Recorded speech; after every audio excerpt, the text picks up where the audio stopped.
Well, good morning. Welcome everybody to our August meeting of Central Oklahoma Transportation and Parking Authority. I'll call the meeting to order.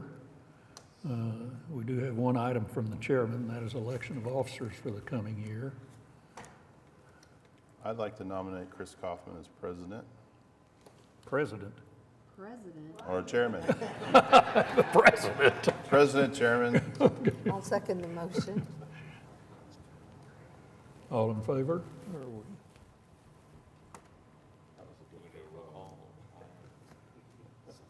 Do we need a roll call or anything? Because we're not getting... Okay, What'd she say? just say all in favor. All in favor? Aye. Opposed? Any opposed? No. All right. I would like to nominate Barney Sumner for vice chair. I'd like to move that. I'll second it. All right. All in favor say aye. Aye. Opposed? Fine. Well, we have our officer for the coming year, and okay, do we have any residents to be heard? All right. First thing, we have minutes from our June 14th meeting of the Finance Committee. Any corrections or any comments by any of the trustees on that meeting?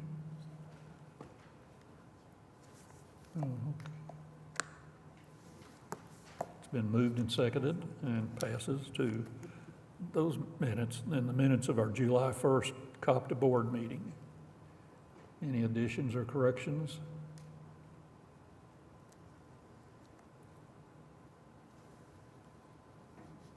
All right, we have a motion. We have a motion and seconded, and all in favor. It's unanimous. All right. Consent docket. Several items on the consent docket. If there's any of the consent docket that any of the trustees would like discussion on, Jason, any of them you'd like to say something about? No, I think they're all pretty straightforward, but yeah, happy to answer any questions. All right, then I'd have a motion to approve our consent docket.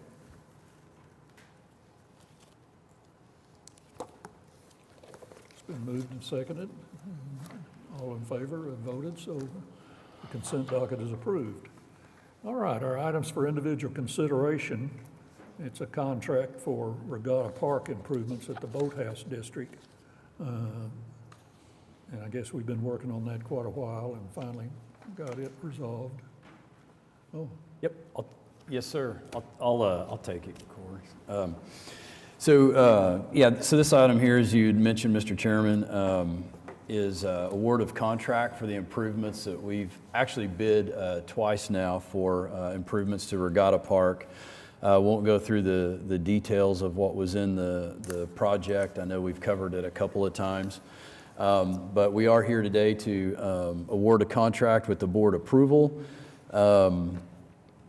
You can see in the memo there we had 3 bids. All were pretty close. Lowest bid would go to C4L LLC for a total amount of $336,336.95. And you can see the majority of that is funded by our FTA State of Good Repair grants. Wanted to recognize Robbie from Triad, our architectural and design firm that helps us with all of our river projects. So thank you for being here, and certainly glad to answer any questions. what are most of the improvements? I mean, what are the major improvements? So we're going to do some parking lot work. We're going to do some work to the pavers. You know, when we were, if you remember, when we were out there for the Christmas parade, you might have noticed some of the pavers that were coming up or cracked or, you know, just need to be replaced. We're going to do some renovation or rehabilitation, if you will, of some of the outside of the building there, that little building there at Regatta where there's some restrooms, and I think at one time we might have sold some tickets from that little building. So those kinds of things. Yep. Any landscaping or just There's really not any landscaping included in it. The land, I mean, there's not a ton of it at that location. We didn't really look at the landscaping, but I do think, when we think about how long that landing, if you will, has been in service, it was kind of one of the original landings we had when we started the ferry service. So it's certainly time for kind of some general upkeep. Okay.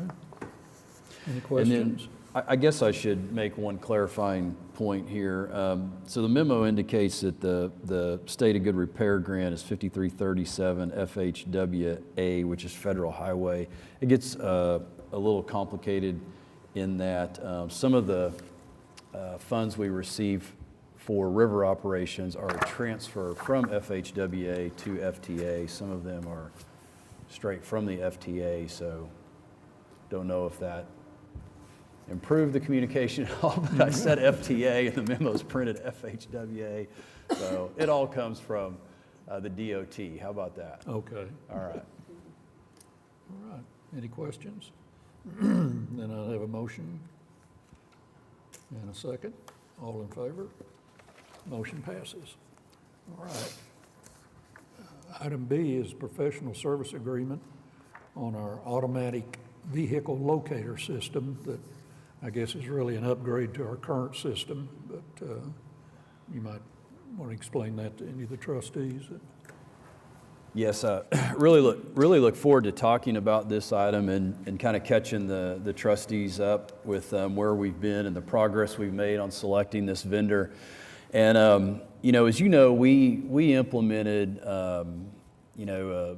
I guess we'd say a computerized dispatch work scheduling system back in the early 2000s. We've done a few upgrades to it. We added AVL technology back probably around 2011, 2012. I think we finished it up in 2013. So the technology that we have in place has served us, obviously at the time that we implemented it, but as we know, technology changes, and we do want to make sure that we are basically leveraging the latest technology to provide service, not only for the employees that are managing the system, but for our customer interface as well. And so we began looking at a project to replace our current AVL system, basically our, the foundation of the computerized dispatch system that we use. And I wanted to recognize and thank the trustees that accompanied us to the last American Public Transit Association annual meeting, where we were actually able to meet with several vendors. You'll recall we looked at some demos in some of the booths that were set up there. And from that, we ended up issuing an RFP, had several proposers, and the successful proposer, and who we're recommending we award a contract to, is Clever Devices. And the other thing I wanted to mention on this is, this is a significant project for us. It's going to take us multiple years to implement it. It's a sizable project in cost, $3.6 million. A lot of that is funded through federal grants and has been included in our CIP, but nonetheless, it is a sizable project in terms of cost. And so I really wanted to just recognize, obviously the trustees for helping us kind of, start the process, visiting with some vendors in person, but then also recognize our procurement team and really all of the staff that was involved in getting to this point. So, normally when we do an RFP, we'll do a selection committee, and of course we did in this case as well. But as we were going through the interview process, Clever Devices met with several groups of staff, all the way from, we had some maintenance people in there, we had some operations people in there, we had some administrative people in there. So it was real important, and again, credit completely to staff for thinking about getting those people that are actually going to use the system in the room, in front of the vendor, and asking those questions that sometimes as a selection committee member, we don't think to ask, right? And so it was just, in my mind, a very productive process. And with that, we can say, in my mind, with confidence, that we have selected the best vendor for the project. So with that, you can see in your memo estimated cost a total of $3.6 million, and then that's divided among our different modes. And you'll notice we have a cost for BRT, we have a cost for fixed route, we have a cost for streetcar, and so forth. And so although the contract will award resources for all modes, for timeline purposes, we will start with the BRT, right? So we'll implement this new technology on the BRT first, work the bugs out of that, bring BRT online before we move to that next phase. So again, just to kind of set the tone, manage expectations, this will be a multi-year project, but we're looking forward to getting started with the BRT. And then with that, finally, concluding comments here is on source of funds. It is a combination of federal grants, some of our transit capital reserves, primarily for the match portion of those federal grants, and then some unlisted general obligation bond funds that were part of the 2017 GO bond transit proposition. Thanks for letting me spend a little bit of time on that. It's a big project and wanted to make sure provided an adequate update. So when we get to the fixed route, it'll probably be another year or so. Yeah, most likely. I think we're going to concentrate all of our efforts right now on getting the BRT, and with BRT launching in basically a little over a year from now, fall of '23, we'll start getting further along on fixed route. Now that doesn't mean we might not start ordering some of the equipment earlier than that. We might be doing some preliminary stuff ahead of that, but our initial efforts will be on that BRT. All right. Any questions by any of the trustees? If not, then I'd have a motion to approve item B. It's been moved and seconded. All in favor? Motion passes. All right. Item C, plans and specifications to be advertised for bids for the Prairie Surf Santa Fe parking garage skywalk repairs. Yeah, so this item, as mentioned, is plans and specs for the skywalk. And again, just as a reminder for our trustees, the skywalk, if you will, that connects the Santa Fe parking garage that we used to own to the Prairie Surf studios now, with the hotel kind of in the middle.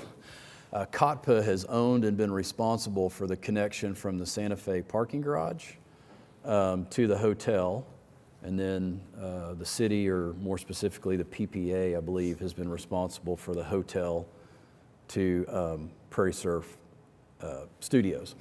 I think it was winter before last when we had some really cold temperatures. We had some damage to that skywalk. Because we no longer own the Santa Fe garage, the facility is not necessarily a direct benefit to the parking system. So we've really been kind of in a state of like, what do we do? I mean, do we invest in repairing it? Do we abandon it? What are our options? So it took us a little while to get there, working with the city's finance department, risk management specifically. We determined that in essence it was a insurance claim, if you will, through our self-insurance program that we have at the city. And so although the funding source indicates that it's going to come from the Parking Operations Fund to fund the repairs, we anticipate reimbursement from the city for the repairs to the facility. And then once that facility is repaired, that skywalk is functioning and open to the public again, we anticipate being able to work out either a transfer of the property or a long-term lease to Continental Resources, or that group, I should say, that now owns the Santa Fe parking garage, for that entity to then be responsible for maintaining and taking care of the facility, because it really benefits the people that park in that garage. So that's how we got here. With approval of this item, we'll advertise plans and specifications. We're estimating the construction cost to be about $160,000. The only final comment I have is there is some mechanical work that we'll do in addition to what we have in these plans and specifications, and we'll do that off of an existing city on-call contract. So happy to answer any questions. I should know this, but is the Santa Fe available during a Thunder game? Yeah, they, well, let me ask Corey, put Corey on this. I believe they do event that from time to time. A part of the sale agreement required that it was available for events. Yep. So that's a reason for us to bring the Skywalk up to date, because the parking people are going to the game across that. Yep. Okay. Yep. All right, any questions? Then I'd have a motion and a second. It's been moved and seconded, and all in favor, it's everybody's voted. So that item C passes. Item D is a lease agreement with the City of Oklahoma City and Oklahoma City Water Utility, and for that's mainly for the access out at Lake Hefner for our park and ride, or BRT. Right. Yeah, so if I could, I'd like to talk about items, I guess it's D and E together, because both are basically allowing COTPA to make improvements to property currently owned by the Utilities Trust for that park and ride and BRT platform that we would like to construct at the end of the Rapid Line there at Northwest Expressway and Meridian.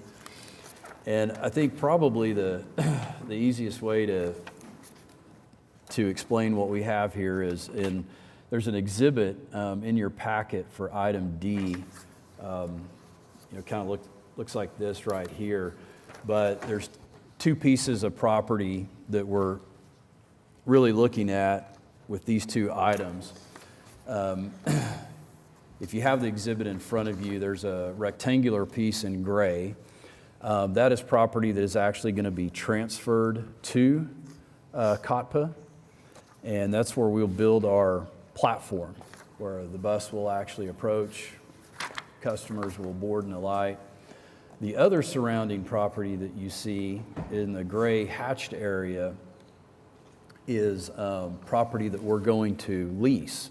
And by entering into a lease agreement with utilities, then we are able to make improvements, right? So we're going to do a mill and overlay on the parking lot. We're going to restripe it. We're going to add some fencing, a little bit of landscaping. So really try to develop that park and ride. In order for us to make those improvements, we have to have the right to do that, and this lease gives us the opportunity to do it. Now, I did want to really give a lot of credit to Public Works and Utilities for working with us on this transaction, because the collaboration that was involved between really the three departments allowed us, as part of the BRT project, to make certain improvements to property owned by the Utilities Trust. Those improvements, the value of those improvements are essentially offsetting the cost it would otherwise be to COTPA to use that property. So in other words, instead of us having to pay to lease the land to offer a park and ride, we're doing improvements instead. So with that, I'm happy to answer any questions you have on either one of the items. But D is the lease, and then E is the actual transfer of property.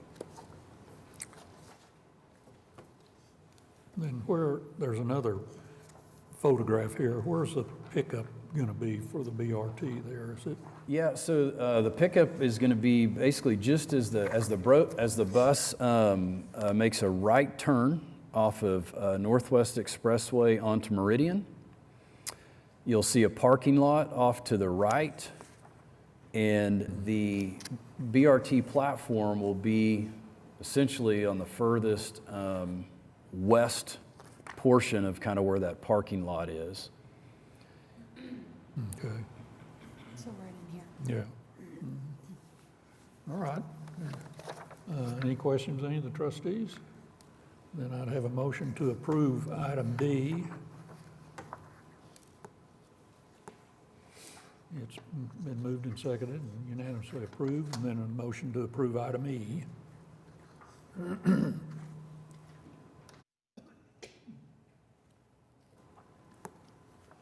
Been moved and seconded, and motion passes. All right. Next item is ratification of claims and payroll for the period July 6th through July 26th.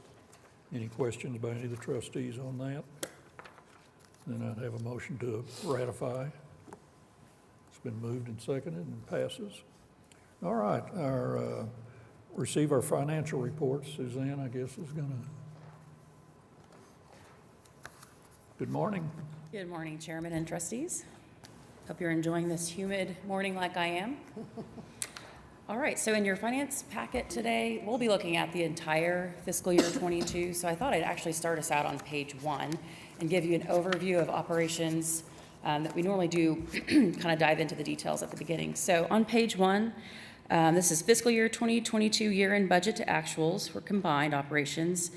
And if you look at the revenue section, there's a row that says total revenues, and go over to the second column, you'll see our revised budget for the year was $49 million. And then if you scoot over one column, you'll see we actually ended the year with $50.4 million, and which is about 3% over the amount that we had budgeted. And then if we go down and over to the expenditures, same row, total expenditures that you see there, $49 million is budgeted, and we expended $46.3 million, so about 5.5% under budget. And then also, this report shows prior year financials. So I thought I'd point out to you that compared to prior fiscal year, our revenues are up $9.5 million from fiscal year 21, which is about a 20% increase year over year. And the expenses in relation to that were actually up 10% from prior year. So our total operating income for FY22 for all of our operations is just over $4 million. So now if we can turn over to page 2, I'll walk you through the transportation operations. So just a couple of highlights on this. Our total revenue line, you'll see actual year to date, which is the third column over, is $35.2 million. And our expenditures, if you go down that column, you'll see are totaling $33.2 million for a net income of about $2 million for the fiscal year. So our revenues came in 3% over budget, and our expenditures were 3% under budget for the year. And I do mention this each month, but I'll call attention to it again in closing this year out. Our federal grant, which is about 8 lines down under revenues, you'll see that, and then right below that is our CARES reimbursement, and then the line below that's American Rescue Plan. Those are our 3 lines that we like to keep the trustees up to date on. Our federal grants, you'll see a variance of negative $2.4 million, and the CARES reimbursement, a variance of $2 million. And so with that, just as a reminder, we've been trying to withhold drawing as much of our preventative maintenance in our formula funds and actually using our American Rescue Plan. So you'll see on the ARP, the American Rescue Plan line, we actually are over, it shows 8.7, but in reality it's more like $6.5 million. And I will have a report to the trustees next month on our disposition of ARP. I anticipate by the time I'm reporting to you next month, I can report to you that we've drawn all of our ARP funds that will carry into 23. And then moving down the row there under revenues, the general fund subsidy, which is about 5 rows from the bottom of revenues, you'll see there's a negative variance of $3.3 million. And I can report to you that we have actually collected all of our subsidy, and that 3.3 has been moved into our capital reserves, which, as a reminder, we use to fund things like fleet replacement. And then if we can move over to page 4, so we'll turn our page over to the parking operations. So our revenues, the total revenues line you'll see is we ended the year at $5.9 million, and our expenditures, going down that column, we ended at $4.9 million for a net income of about $1 million for the fiscal year.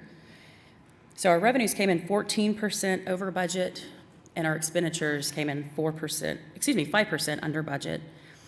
I did think it would be noteworthy to mention that our revenues, you'll see they increased, again, including that prior fiscal year information here. You can see that our revenues increased over 46% from our prior fiscal year, which is obviously significant.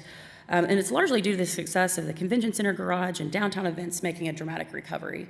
So the biggest contributing factor to those increased revenues is our transient and event parking, which is $1.4 million over what we had budgeted.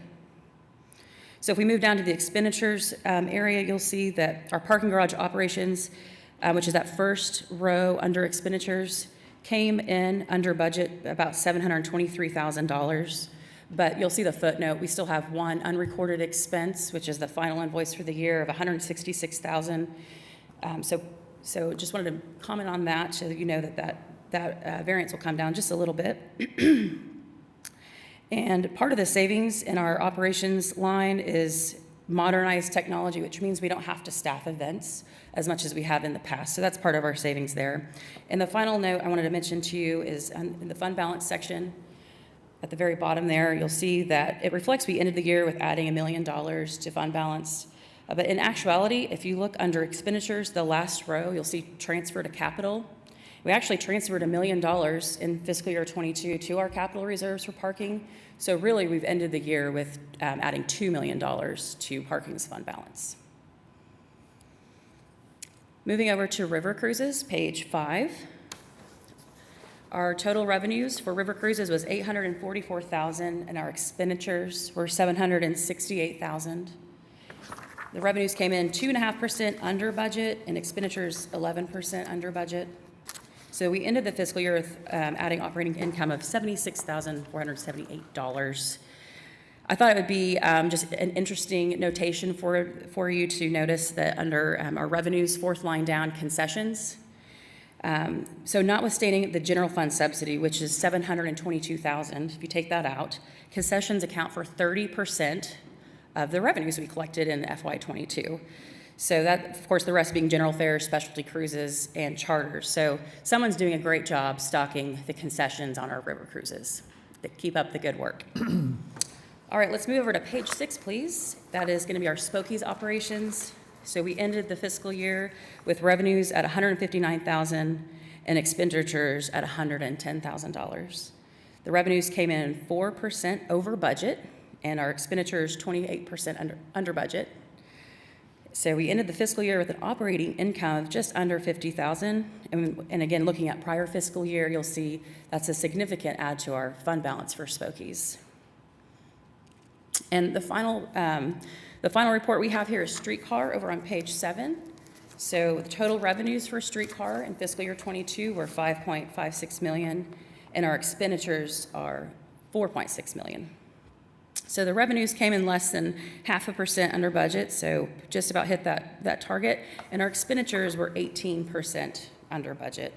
So we ended the fiscal year with an operating income, it shows, of $958,000, but again, you'll see a footnote there. On footnote 3, we have unrecorded expenses totaling $337 for the June Herzog invoice and an estimated $50,000 for supplies. And so if you take that into consideration, we expect the operating income would actually be $571,000 for fiscal year 22 for streetcar. I did also just want to give you an update on our total for MAPS reimbursements. I've mentioned it a couple of times, but we have been getting reimbursed for spare parts through MAPS, and so the total to date we've been reimbursed is $458,898, and clearly that has really helped our bottom line with streetcar. And we do have some pending. We have $408,000 pending approval currently, so I can report out on that for you next month. And I believe that is all I have to report today. Any questions you have, I'd be happy to answer. Suzanne, if you go back to the transportation, could you kind of educate the trust on what federal grants, the CARES funding, and the American Rescue Plan, what that money can be used for? Yes, so the federal grants, of course, is going to be a big pot, but it's largely our formula funds. And we use that, we program it for things like our preventative maintenance, and that's a large portion of what we use it for. But we also can use the federal funds that you'll see here for our local match for purchases of like our fleet, for example. And then the CARES reimbursement, of course, was very wide open. There weren't stipulations on it other than operations. And of course, we did have to spend 1% of it on security.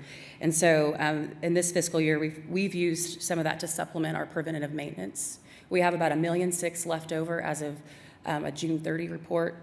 And then below that, the American Rescue Plan, we've been using that to supplement for salaries for our personnel costs, which has allowed us to preserve our general fund subsidy and have that for our reserves. Okay, thank you.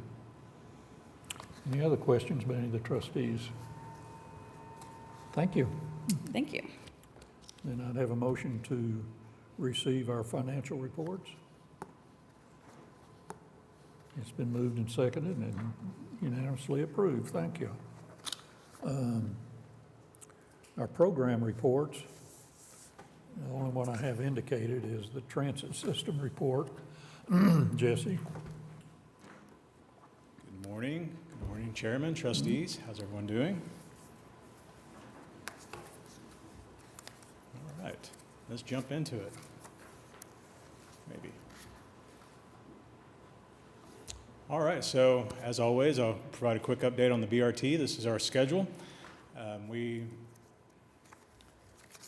not working for me. You got it? All right, perfect. The next slide will show where we currently are. So we obviously had our groundbreaking on June 28th, so we're about 30 days or a little over a month into construction. We've seen a lot of underground work, a lot of utility work going on, so I don't have a lot of cool pictures like I normally do to be able to show to the trustees, but we anticipate having more pictures and things for the BRT as we go. We did have our first platform pour yesterday, so that's exciting. And we've also installed the sidewalk that's running between Penn and Villa on Northwest Expressway. I do want to put a caveat out there on that sidewalk. So it may feel like it's a sidewalk to nowhere. That's because the sidewalk goes to Villa, and we're waiting for that intersection improvements. Part of the public works projects is going on there at Northwest Expressway and Villa. So there will be a connection eventually. It's just not quite there yet. So the next slide here shows our bus construction. So our first bus has been delivered, and the remaining buses are all completed. They're sitting at the manufacturer, waiting for delivery. We've worked out that agreement with them to hold those buses for us until we're ready for them here in Oklahoma City. Of course, we taken full advantage of having that first BRT bus here in Oklahoma City. We're taking that to events, being able to hopefully introduce our customers and the public to what BRT is in Oklahoma City. And of course, having that giant bus out there with the cool graphics is always a great way to show the BRT to our customers. All right, so let's talk about transit. So this is our fixed route ridership weekday. So we've seen a increase over FY21, so about a 25% increase there. So we're excited to see that continued bus ridership increase for fixed route. And our next slide is our weekend ridership. So a 37% increase over last year, right around 399 riders, average ridership for our weeknight service. And our next one here is our Embark Plus ridership. So saw a slight decrease here, about a 10% decrease. So we dug into possible reasons why there. So what we've seen is as temperatures increase, the customers that use this service, they tend not to want to get out in the heat, right? And so they tend to find ways to maybe push off some appointments and things like that. So we've seen a slight decrease there with our Embark Plus ridership. With our mobility management, these are all the programs that Maryland manages, plus the paratransit. So again, our elderly, people with disabilities, our well-step programs, senior programs, congregate meal, share a fare, and medical trips. Seen a significant increase there, so about a 16% increase over March of FY21, and so we're continuing to see increases there. Our next slide here is our streetcar ridership. So we did see a decrease here, about a 32% decrease over previous year. So anytime we see something like this, we want to make sure we dig into possible reasons why. So Joel and his team really dug into it, essentially looking at each day as compared to last year. And so what we found was that for last year, the Arts Festival and the Memorial Marathon were going on during June. And so that's why we saw such a high ridership in June of last year. And this year, those events have moved back to April. And so you can kind of see our ridership in April went up for this year as compared to last year. So kind of an offset there. And then also, again, anytime the heat's going up, people tend to choose events or things where you stay inside, not necessarily out and using the streetcar. So our next one here, I did want to point out something that happened. So as try as we might, we try to be perfect all the time, and sometimes we're not. So during the 4th of July weekend, there was an event going on, the Red, White, and Boom event at the Sears Hotel Park. So our normal operating hours on Sunday are from 7 a.m. to 10 p.m. There was a 4th of July event going on at Sears Hotel Park that had fireworks going off at 10 p.m. We completely missed the event in our studies and trying to keep up with those things. completely missed the event, and we maintained our normal schedule of ending service at 10 p.m. And so essentially what happened was we took people to Scissortail Park, but then we did not provide a way for them to get back to where they were going. So we did not do what we promised to be world-class and being able to provide that transit to the people that use it. So what we did was, using social media and other ways of communicating with the public, we offered complimentary passes for those that used the streetcar and weren't able to get back. So we ended up issuing 292 adult passes, 126 reduced fare passes, essentially children passes, for a total of 418 total passes given out to try to, make our mistake right. So the next one here is our Spokies. So again, we saw a slight decrease here.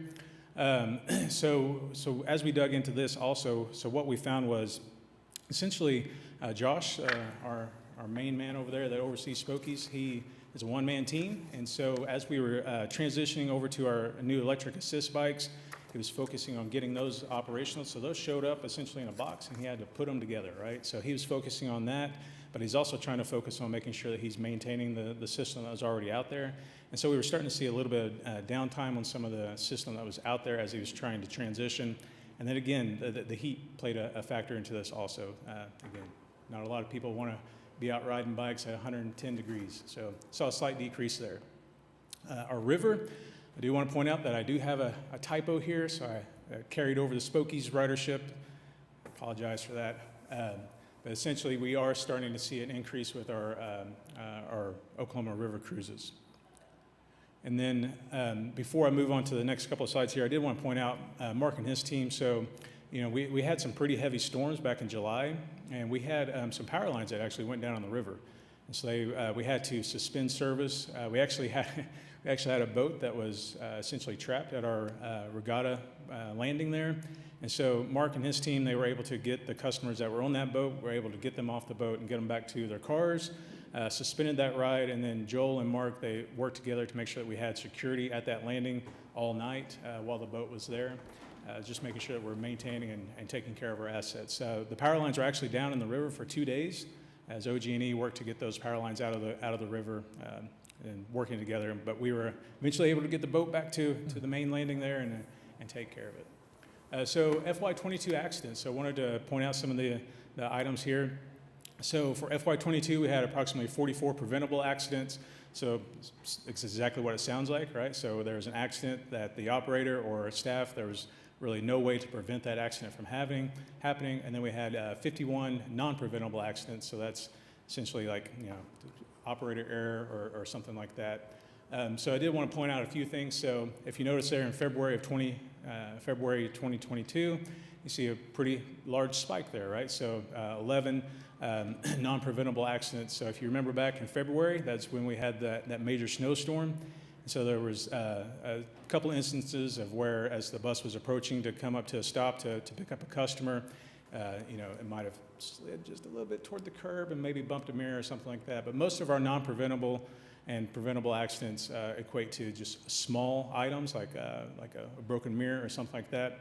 So anytime we're doing something like that, part of our SMS program is to make sure that we're investigating those accidents and figure out what the core cause is. So a perfect example of this is this past weekend, we had a mirror strike on a pole on Western, right? And so we went out and investigated that accident. And what we've identified is that there are utility poles running down Western that are between 9 and 12 inches away from the curb. And so we'll be working with individuals to see if we can try to mitigate that safety concern.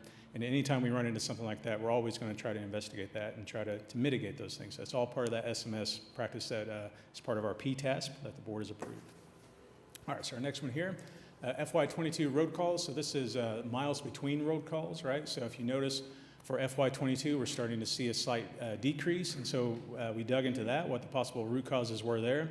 And so what we've come to find out is that some of our new buses, some of our brand new buses actually, we've noticed, so like our 20 fleet series, we've actually noticed that they're, I'm going to get into a little bit of transit nerd talk here. So the Cummins Engines, whenever in this fleet series, when they were delivered with aluminum pistons. And so they don't withstand the heat as well as the cast iron pistons.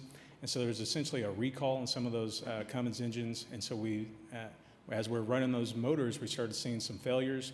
And so we worked with Cummins to get those Cummins engines replaced. And so that's where you started seeing some of that, those decreases. And then also, as we started going through the process, a lot of our new buses have the DEF, so those emission requirements. And so what that means is there's some regen that goes on. So in an effort to get rid of the CO2, you have to burn off that CO2. And so there's been some regen issues that we've been working with a new flyer to figure out what the core cause is there, so we can make sure we're keeping buses on the road, right? So the last thing we want to do is have a road call where a bus is down, and then our customers are waiting to be able to catch that bus.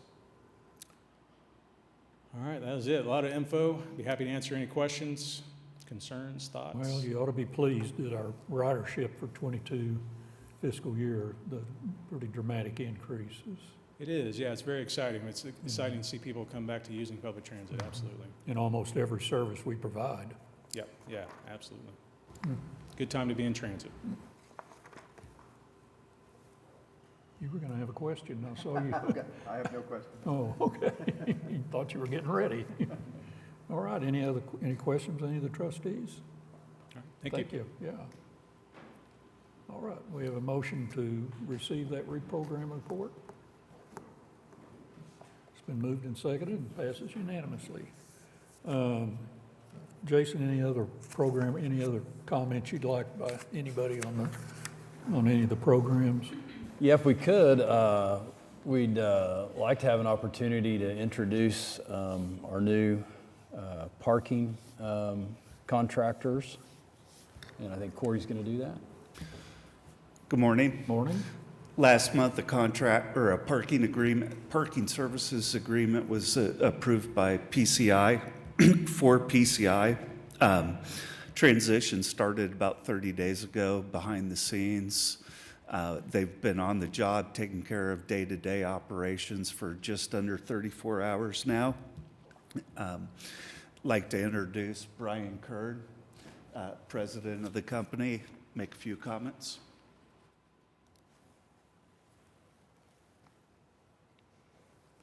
Good morning, everyone. Good morning. My name is Brian Kern. I'm one of 3 principals of the company.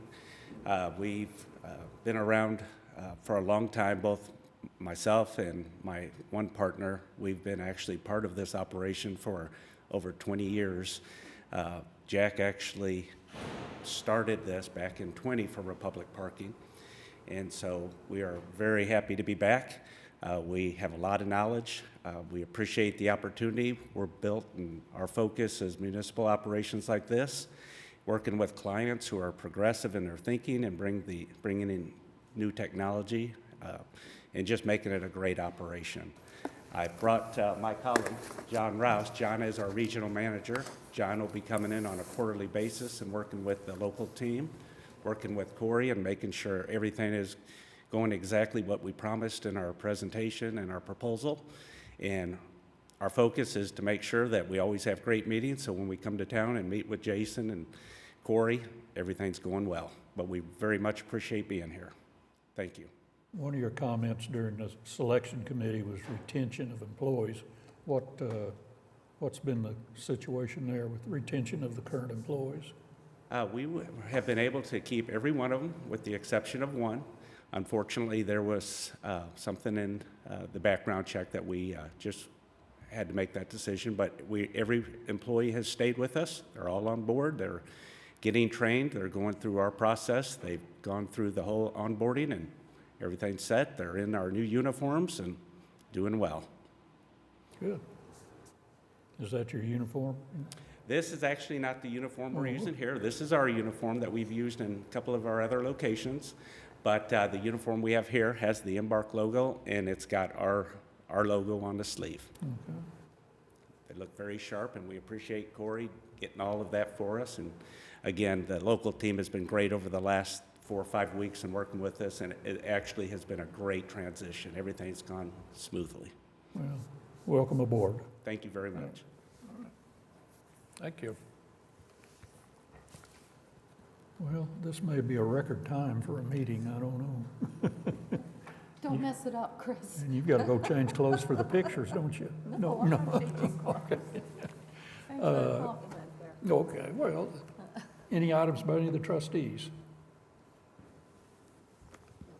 I guess I should say, I already said it at council, but thanks to anyone from Embark, Director Fairbrush, Dr. Dillon, Jesse, missing anybody who attended the Ward 2 meetup last week at Will Rogers Park, any Embark staff who was there. And if I missed you, I'm so sorry, but just thank you. We had about 100 to 125 Ward 2 residents fill a standing room only event. And I just thought that was really neat. And I thought the best part about it, it wasn't a town hall, because look, y'all have been in those, and no one likes them, right? And the reason why is because that one person raises their hand and has the question about the stop sign at the intersection that has nothing to do with the other 500 people there. Exactly, that's why you're laughing. But what we did is we said, let's introduce everyone from our city manager to police, planning, and Embark, and then give everyone an hour to go talk directly to staff, to meet directly with Assistant City Manager Laura Johnson, to get to know their local government and to learn about the projects coming to our ward. And I hope I'm able to do those annually going forward. I just thought it was a really nice way to connect people to government in a way that was less abstract and more like, here are the services. So just thank you all for your attendance at that. It was really cool. All right. Jason? Yeah, just a few things. Also wanted to just thank Councilman Cooper for inviting us to participate in that event, and all the staff that, as you mentioned, did a great job, I think, representing our department, our organization. And then one of the highlights, I think, for us was being able to bring our rapid bus, put that bus on display there at that event. We had many people on and off the bus, just kind of getting a feel for what that rapid service is going to be like, and we got a lot of positive feedback from that. So, and then the only other thing I wanted to mention is we also just this week actually wanted to thank Dale Rogers for hosting us. We several of the staff went out and did basically a how to use transit type training event there, and just again appreciate the opportunity to go out there and teach people about transit. I know staff did a great job, and we're always willing to look for those community partners that want to invite us out, and we're happy to talk to groups and get them comfortable with using public transit. Thank you. All right. Any other comments by anybody? If not, then we're adjourned. Yay. Yay.